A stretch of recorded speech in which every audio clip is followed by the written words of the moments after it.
इससे पहले हम एक प्रैक्टिकल ऑलरेडी अपलोड कर चुके हैं जो आयोडीन वाला है, वो कमेंट सेशन में मौजूद है।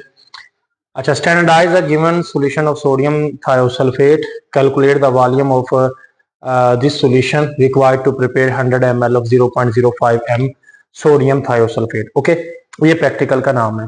अच्छा, इस प्रैक्टिकल का प्रिंसिपल भी है ये कि इसे आयोडोमेट्रिक टाइट्रेशन कहते हैं। इसमें iodine as a oxidizing agent होता है और can be titrate against sodium thiosulphate as a reducing agent.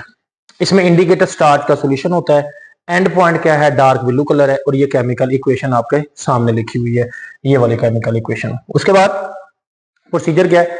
सबसे पहले आप लोगों ने ऑल अपरेटर्स को वॉश करना विद डिस्टल वाटर, तो wash all the operators with the distal water. आगे नेक्स्ट, फिल द हमारे पास ये ले लेनी है हमारे पास ब्यूरेट, ये हमारे पास ब्यूरेट है। Fill the burette with the iodine solution, tell to mark 0.00। तो हमने क्या करना है कि ये देखें कि fill the burette up to the value 0 mark with the iodine solution. Take 10 centimeter या 10 ml sodium thiosulphate solution in a conical flask with the help of pipette. ये पिपट की मदद से हमने इसके अंदर क्या ले लेना है? 10 सेंटीमीटर क्यूब सोडियम थायोसल्फेट, जो कि हमारे पास ये है और हमने इसका पाउडर बना के रखा हुआ है। नेक्स्ट हमने क्या करना है कि add 1 ml of freshly prepared starch solution as a indicator. फिर हमने इसमें 1 ml जो है ना स्टार्च सॉल्यूशन, ये जो हमने बना के रखा हुआ है, इसका सॉल्यूशन डाल देना है। उसके बाद क्या कहता है कि नो हमारे पास run the solution of burette dropwise into conical flask as a constant shaking of the flask. हमने क्या करना है? इसमें से इसको ड्रॉप वाइज इसमें से हिलाते हुए आयोडीन का सॉल्यूशन डालना है। आयोडीन का जब हम सॉल्यूशन डालेंगे तो उसके बाद क्या होगा हमारे पास कि dark blue colour is obtain. तो हमारे पास इस तरीके का डार्क ब्लू कलर आ जाएगा। ये एक्सपेरिमेंट मैंने प्रीवियस प्रैक्टिकल में करके भी दिखाया वीडियो में, तो ये डार्क ब्लू कलर आ जाएगा। Next, note the reading and repeat the experiment 3 time. तो 3 दफा इस एक्सपेरिमेंट को हमने रिपीट कर देना है। अब हमारा प्रैक्टिकल का अगला हिस्सा क्या है? ये तो हो गया procedure. Calculation, m1 v1 over n1 is equal to m2 v2 over n2। मैं कहता हूं ये मेरे लिए आयोडीन के लिए, ये सोडियम थायोसल्फेट के लिए है।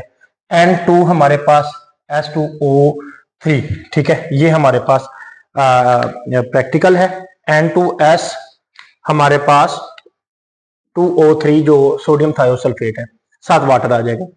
हमारे पास आयोडीन की मोलैरिटी हमें इस वक्त खुद दी हुई है, वो कितनी है? 0.05 मल्टीप्लाई वॉल्यूम कितना है आयोडीन का? 10। जब मैंने प्रैक्टिकल स्टार्ट किया ना तो 0 से लेके 10 तक मैंने एक दफा प्रैक्टिकल किया, फिर मैंने दूसरी दफा किया तो मेरी ब्यूरेट की जो रीडिंग थी वो 10 से लेके 20 पे, फिर 20 से लेके 30, यानी 10 प्लस 10 प्लस 10 डिवाइडेड बाय 3, तो आंसर आ गया 10। आयोडीन हमारे पास है 10। आयोडीन के शुरू में कितना लिखा हुआ है? 1 is equal to M2। M2 जो है ना मोलैरिटी जो हमारे पास हमने वो मालूम करनी है। अच्छा, मोलैरिटी मल्टीप्लाई वॉल्यूम। वॉल्यूम मैंने सबसे पहले 10 लिया है सोडियम थायोसल्फेट का, जो मैंने यहाँ पे ऐड लिखा है, ऐड हमारे पास 10 ml of sodium thiosulphate. N2 sodium thiosulphate के शुरू में 2 आ रहा है, तो M2 मालूम करने के लिए 0.05 मल्टीप्लाई 10 डिवाइडेड बाय 10 और 2 इधर आके ऊपर मल्टीप्लाई हो जाएगा। अब ये 10 10 से काट जाएगा तो ये 0.1 आंसर आ जाएगा M2 का, ठीक है, जो कि मोलैरिटी आ गई सोडियम थायोसल्फेट की। अब आपने एक तरफ लिखना है given solution is equal to required. Required हमें ये है एक ऐसा सॉल्यूशन बनाना है जो 0. अच्छा, कुछ बच्चे सोच रहे होंगे सर आपने यहाँ 0.05 क्यों लिखी है? ये अगर हमें गिवन हो, यहाँ पे लिखी हो, आयोडीन की मेंशन की हो, तो हमने लिख देनी, अदरवाइज हम खुद से ले सकते हैं, 0.1 ले सकते हैं। नेक्स्ट हमारे पास ये देखें 100 ml सॉल्यूशन ऑफ 0.05। हमने जो बनाना है ना वो 100 ml का, यहाँ पे m1 v1 is equal to m2 v2 हमें बना के देना है। रिक्वायर्ड 100 ml का, 100 ml का सॉल्यूशन बना के देना है जिसकी मोलैरिटी 0.05 हो।